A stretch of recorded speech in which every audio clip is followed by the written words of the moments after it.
So I've done interviews with over 100 sort of current and former Black sisters. Indeed, I asked one sister what she thought the greatest legacy of Black sisters in the United States was. And she said, it's easy. We made the church Catholic.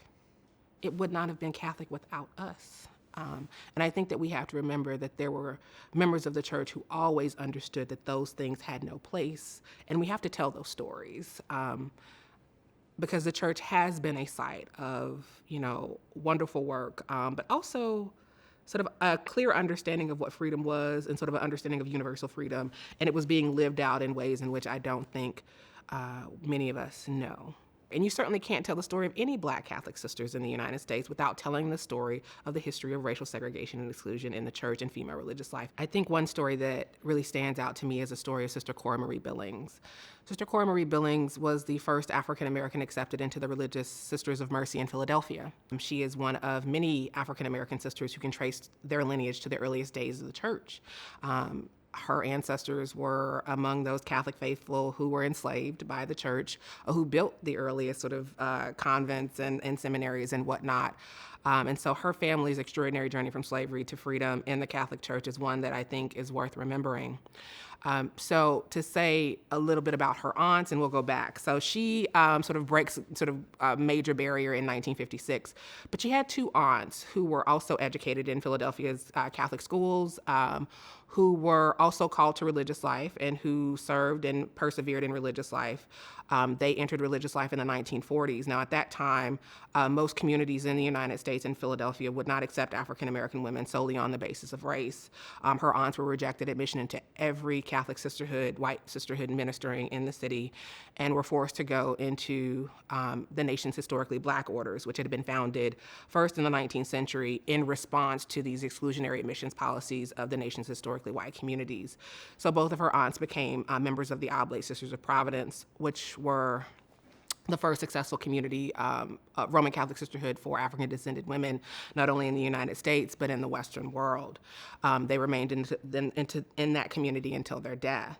Moving back, their father was John Aloysius Lee Sr. Now, he was actually the second African-American to graduate from Catholic High School in Philadelphia, which is the nation's first Catholic high school. He was actually the first African-American to play in the basketball league. There's an amazing story from 1902 when he was put on the team, and then various other teams across Philadelphia threatened to leave the league if he was not removed from the team. And his teammates sort of stood up and said, if Johnny Lee doesn't play, we don't play. And so the sort of league backed down. He's such an important figure. He was a prominent layman. He received every sort of award, but in many ways sort of was one of the founder of many of the African-American sort of sports leagues in the city of Philadelphia. Now, his father, William Henry Lee, was one of the slaves who worked at Georgetown University. So they migrated. He worked for both the Jesuit fathers, but also for the Visitation Sisters during slavery.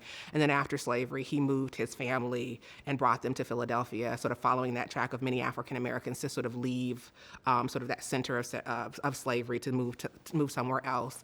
And so it's an amazing sort of story of a family to think about that faithfulness, that uncommon faithfulness that arguably sort of characterizes the African-American Catholic experience. And Sister Cora Marie, even though her aunts are not able to break that barrier in Philadelphia, right, it is the granddaughter and the great-granddaughter of this enslaved man who was able to break this barrier in Philadelphia.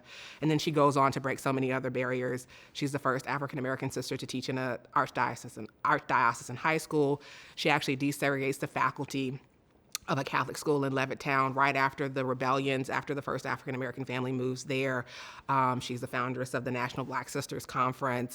She does so many things, but also say that she's also the first African-American sister to be appointed to lead a Catholic parish. She is appointed in 1990. And so it is a family. I mean, in many ways, she sort of made a career out of breaking barriers in the church. But I think her family's story sort of illustrates a very long tradition of Black Catholicism that we generally don't think about, right? That story reminds us that there are two transatlantic stories of American Catholicism, one that begins in Europe and one that begins in Africa. And the one that begins in Africa is very long and arguably longer and perhaps will be longer than the transatlantic story that begins in Europe. And so I think it's one important story to tell too, because so often we think of Black Catholics only as converts, but to remember that there is this strong sort of history of cradle Catholicism within the African American community that deserves to be amplified. In my own work, I argue that Black sisters are the forgotten prophets of American Catholicism and democracy. We have so many examples of these women. To even think about someone like Anne Marie Beecraft, who was an Oblate sister, who became an Oblate Sister of Providence later in her life, but her name is being amplified now as a result of Georgetown University's ongoing efforts to reconcile with their slaveholding past. And so I think what's really important about the story of Anne Marie Beecraft as this prophet, she is deciding to stay in the United States and claim her space as a right for African American women and girls to be educated in the church. She doesn't go into religious life until much later, but that's in part because she's not allowed to go into any communities. She's sort of founding this school before the Oblate Sisters of Providence are organized, and then finally she's able to sort of transfer her school over to another lay woman in the community, and then she enters into the community. And what we know is that they were planning on making her their superior, and then she dies very young. But we have these women who understood that racism had no place in the church, right? That they declare themselves, they claim space for themselves, that they fought to make the church truly Catholic. We have those examples, but we have examples of Black sisters during the Jim Crow period, desegregating Catholic colleges and universities before the Brown period because they have to get their schools accredited. And church law and mandates say that all Catholics must be educated in Catholic schools, but there was a time in which Catholic universities would not accept African Americans, even sisters. And so they have to appeal to the Vatican to get them to put pressure on university officials to open their doors. We have so many examples of these women, but I think at the heart of it, these are women who understood that racism had no place in the Catholic Church and who were fighting with every breath of their being to ensure that the church would be open. And what it reminds us is that story is not only central in their stories, it's also central in the stories of white sisters, that we cannot avoid those kinds of topics if we are invested in racial reconciliation. Reconciliation comes from truth-telling. Truth-telling will lead to justice, and justice will lead to reconciliation. But reconciliation cannot come first. I would make the argument.